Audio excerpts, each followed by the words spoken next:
Hello, my name is Garrett Werner. Thank you so much to everybody who tuned in for the first chapter of this audiobook that I'm recording with my dear friends Mary Kate and Ashley Olsen. The book, of course, is Influence by Mary Kate and Ashley Olsen. The last chapter that we recorded was Diane von Furstenberg. Yeah, that's what I said. You said it in a weird way. No, I think I did it okay. I mean, the point is, you guys were happy with the results from last week. Yes, Quite happy. Well, thank you, and thanks for inviting me back. I'm excited to record this chapter. Karl Lagerfeld. He's a fashion designer behind such brands as Chanel, Fendi. And he has his own Lagerfeld gallery. Right, yes, of course. He's, this white dude. I don't know. Should we just dive right into this interview? Yes, I think that's wise. All right. So from here on out, it's going to be the Karl Lagerfeld interview. I'll be playing the role of Karl Lagerfeld, and Mary Kate and Ashley will be playing themselves. All right. Here we go. What we want to know is, who are some of the people that inspire you in fashion and in photography? It's interesting. I like some photographers from the past, yes, the early days, but I'm not really inspired in that sense because I don't want to do what other people did. The real inspirations to me are the people in the pictures. I have one beautiful portrait of Isadora Duncan, the American dancer who danced in Greek dresses. She was the one, in fact, who suppressed the corset before fashion did, but she ended very badly. She ended in a car accident where her scarf got caught in the wheel of a speeding car. In those days, the wheels had a wire, which caught her scarf and strangled her. It's very sad. Yes, so you like portraits? Yes, I like to do portraits. I love it. But today you have to be careful. The photographer has to be very careful because all the pictures start to look the same because of Photoshop.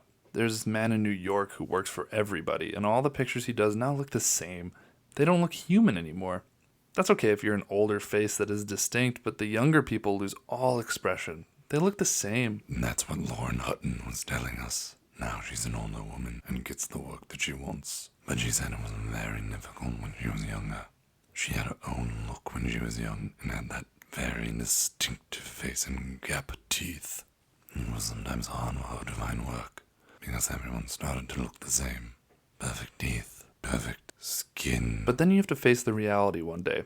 Some people I know, I will not mention them by name, made advertisements and campaigns with photos of themselves from 20 years ago. And then they go and stand next to the ad and you don't even see that it's the same person. You have to update or make an effort to stay in shape. What do you do now to stay in shape? Nothing. Diet is something that has to be made to order for you, for each person. You may be twins, but your systems may be different. Men are very different from women. I have a doctor who I made a book with that sold 5 million copies all over the world. Every country bought one, I think, in Russia and Italy and everywhere. But I didn't get it. I don't know what Japan is going to do with the European diet book. And I must say that now I only like to eat what I'm allowed by my doctor. Since I started my diet, which was like 8 years ago, I haven't touched what I'm not supposed to. Sugar, cheese, nothing. I don't even look at it. It looks to me like plastic. And the funny thing is, I know when it's 8 in the morning or 1 o'clock. I don't even have to look at my watch. I'm hungry. At 8 in the evening, I know it's time to eat. And I'm hungry in between. It never happens. I have a very special protein my doctor has made. Twice a week, I have to eat meat, which I'm not too crazy about. But it's good for you. You know, the most dangerous diet in the work is macrobiotic. Don't touch that. I couldn't even think about it. I knew a Finnish girl once who was stunning. She started, and one morning she woke up with a pimple. The next day her hair, then her face and her skin, it was all changing. In 3 weeks it was over. Forever. She could not get the face back. Never. It messes with your system. I think she started as a house cleaner, and now she's probably that again. She started modeling when she was young. Nowadays you start to model because you're young. Now the girls are 16, 17, 15, and Russian. They're like from another planet. They can look very bizarre. I hate all these tall women. They're all giants. If only I were a little taller. That would make me happy. You're 1 meter 51. You're taller than that? We are 5 feet and 1 inch. Oh, I thought my office told me that you were 4'8" or something. Not that it matters. What you need is a face. If you have a face, you don't need height or a voice. Models know this. That's why the good ones don't need to talk much. So how did you get started in the fashion business? I won a contest. I was in school, not fashion school. I was never in fashion school. I moved here for school and was in school for 1 year. Then there was a huge culture affair and a contest for the International Wool Secretariat, which asked for sketches of things like coats and dresses and boots. There were like 200,000 people doing it, and I won the first prize for my coat. It was pure accident, everything. And then the House of Balmain produced my coat and gave me quite a lot of money for a schoolboy in those days. They asked me what I wanted to do later on. I said I liked the idea of working in fashion, but I didn't say that I was still a schoolboy. So Balmain asked, "You want to join?" And in those days you dressed like a grown-up person even if you were not. So they asked me to come. My parents said, "Okay, you are in school, so go there, and if you don't like it, you can go back to school. We don't want you to say that one day you missed the chance of your life." I went there, didn't like it too much, but I said to myself, who wants to go back to school? So for 2 years, it was the idea of going back to school that kept me in fashion. I was not crazy about school. How did you pick your team? Like the people who support you?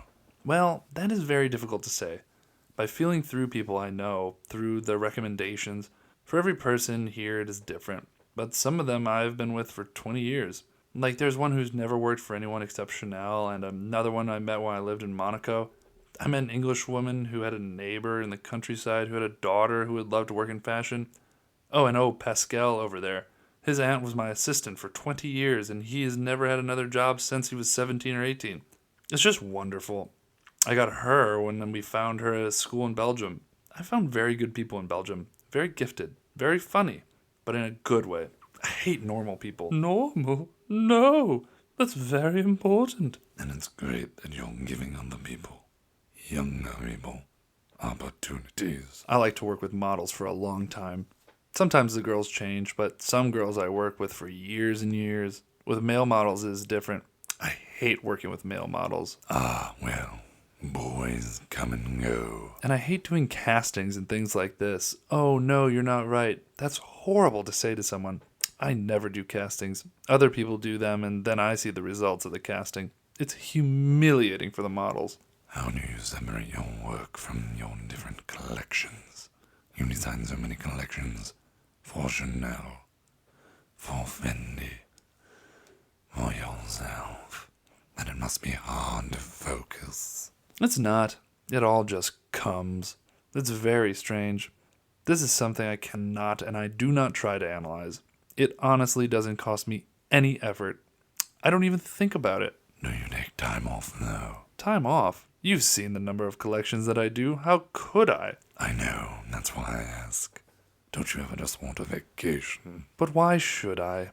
You have to take time off if you have a boring job, but my job is perfect. I do it in the best conditions. I never have to think about business, and there's no ego. I couldn't care less about that. In Europe, I can't even cross the street. I need 10 bodyguards to cross the street, and it's even worse in Japan. So I don't even think about those things. The company runs the business, and the money? I could not care less. What I like about the job is the job. Do you get inspired by people? Oh, sure, yes. You cannot say no. That would be a lie. But you cannot say which people because you always must mix the expected with the unexpected. The trick is to keep your eyes open.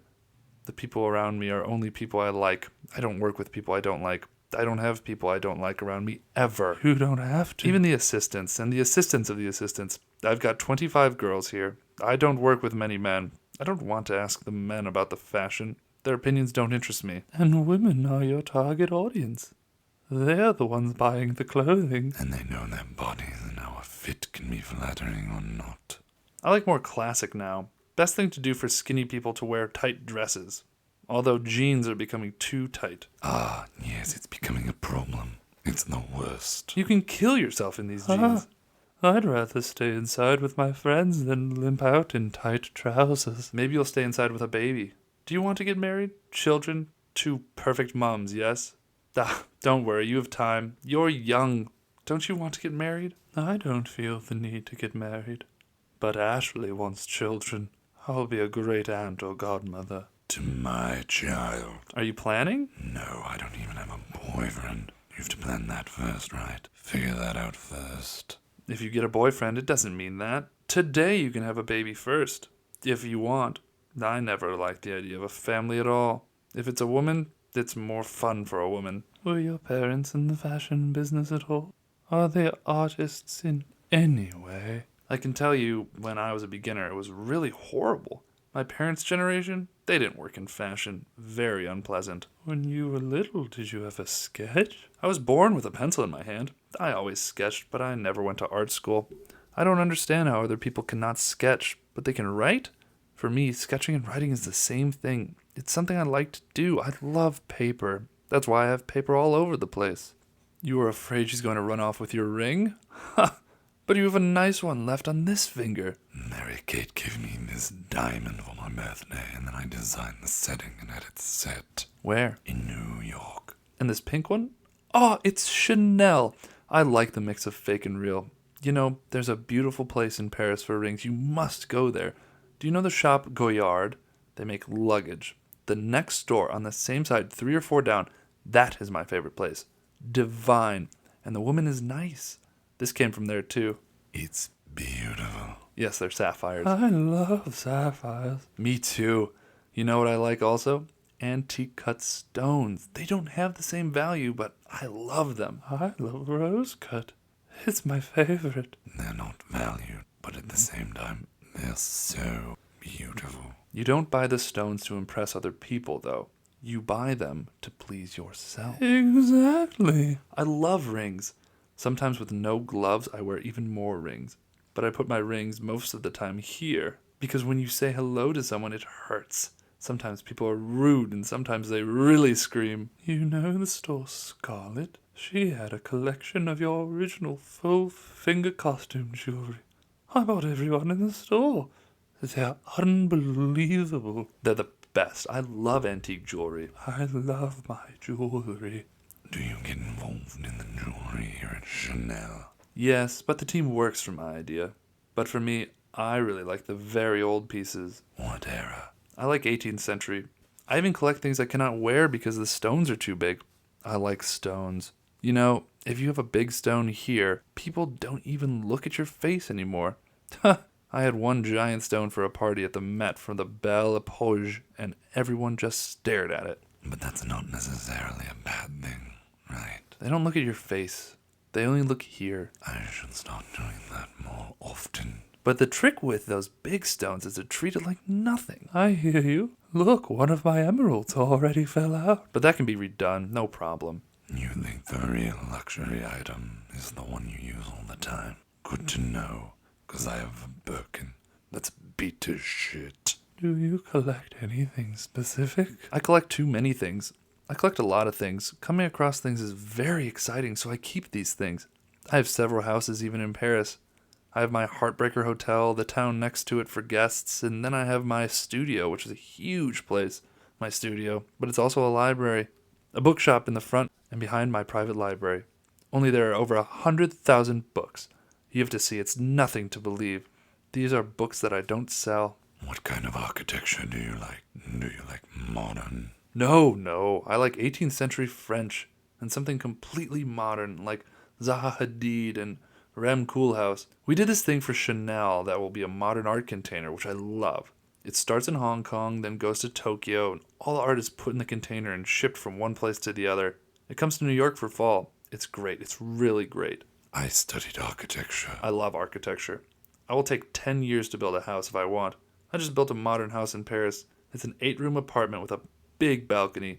I tore everything down. I had to rebuild the building, including the floor. One level is completely glass, with a glass floor. So it's very modern. Beyond modern. There's not one piece of furniture designed before 2000. What is it filled with? Do you collect art? Art? I have no space. I have only books. I have so many books that there's no space left for art. I bought an apartment in New York in Gramercy Park, and I made a collection of this early German art. I don't know if I really need the apartment. I bought it something like 3 years ago and redid it. And someone said to me they'll give me $5 million more than I paid for it, but my business manager said I don't have to sell it. I don't need it, but I love Gramercy Park. It's great. Gramercy Park is beautiful, and the building is attached to the hotel, so there will be room service. but I never spent one night there. It's done. Everything is there, but not the furniture. But I never spent one day there. I feel like I always see you at the Mercer when you're in New York. Being at the Mercer is like being at home. I like the idea of doing up. Doing is fun. Having done is a bore, no? Do you spend time in LA? I love LA, but for me, there's no reason to have a house there. What is security like in LA? It's tough, I won't lie. Security is important. Here, because next door is the former president of France, Jacques Chirac, and if you're a president of France for the rest of your days, you have bodyguards. We have policemen in front of the door night and day. That's perfect. When people recognize you in the streets, they don't talk or anything like that, do they? No, they talk to you. They say things to you to get a reaction, and often it's not the most polite things to say to a woman. That's awful. That's what I don't like. I mean, I love LA. I love the life, but I hate the idea that you cannot walk around the streets in the city. That's why Miami is more fun. It may be trashy, but it's fun. How bad does it get for you? It can be dangerous when you're driving, particularly because they follow you in cars and scooters. That's bad. That's not easy. I had 2 accidents where I fell asleep. After that, I thought it was better that I don't drive. I'll get a driver. I'm a bad driver because I want to look there, and up there. I get bored easily. So twice I fell asleep, and twice the car is destroyed. One was a Porsche and the other a Mercedes. One hit a pole next to the highway, the other against a tree. I had nothing wrong with me, but both cars were destroyed. After that I thought, now we've had it. I haven't touched a wheel in years. I'm not even sure I still know. But it's like swimming, you don't forget. Or like riding a bike. Even though I forget every single time I'm on a bike. I'm not great at that. But you know the bicycles in Paris. Several people got killed because some people don't know the rules. They don't know the circulation. They don't look left and right. I think it's okay in the summer. No, I'm not a bike person.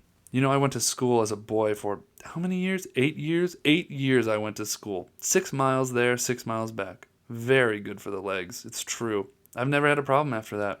I'm still built like this. Everything you get very early is good. I could make a shorter way, but then I'd have to walk. Walking across the fields was only 3 miles, not 6. But I don't care to do this. The fields with the bulls and the cows and all that. Nobody thinks that I'm a country boy. But my childhood was in the country, which I think was a very good thing for sure. Do you ever visit the place you grew up? No, never. Because when I was a child, I only had one ambition. Let's get out of here. I wanted to be a grown-up and everything. So when I left, my parents didn't like the place anymore. They had only bought it to put the children there. They hardly went there. My sister married very early when I was still a child. So I grew up there alone. It was perfect that way. I could read, sketch, and the children in the village were idiots, so I hardly went to school. But when I moved, I thought it was a good move, and I did not look back. And I still haven't. So there you have it. That's the interview with Karl Lagerfeld. You guys kind of ended it abruptly there. What are you talking about? It's how it ended. Okay, no, I mean, I guess it's your book. God, I mean, it's so interesting to think that you guys wrote or interviewed Karl, 8.5 years ago? And just now we're getting down to putting it into audiobook. Yes, like I said, we've been extremely busy. So busy. No, yes, I know. I'm just glad we're getting around to it. All right. Well, that'll do it for this Karl chapter. That was, once again, word for word, the Karl Lagerfeld chapter of Influenced by Mary Kay and Ashley Olsen. Until next time, I'm Garrett Werner. I'm Ashley Olsen. And I'm Mary Kate Olsen. Thanks for joining us.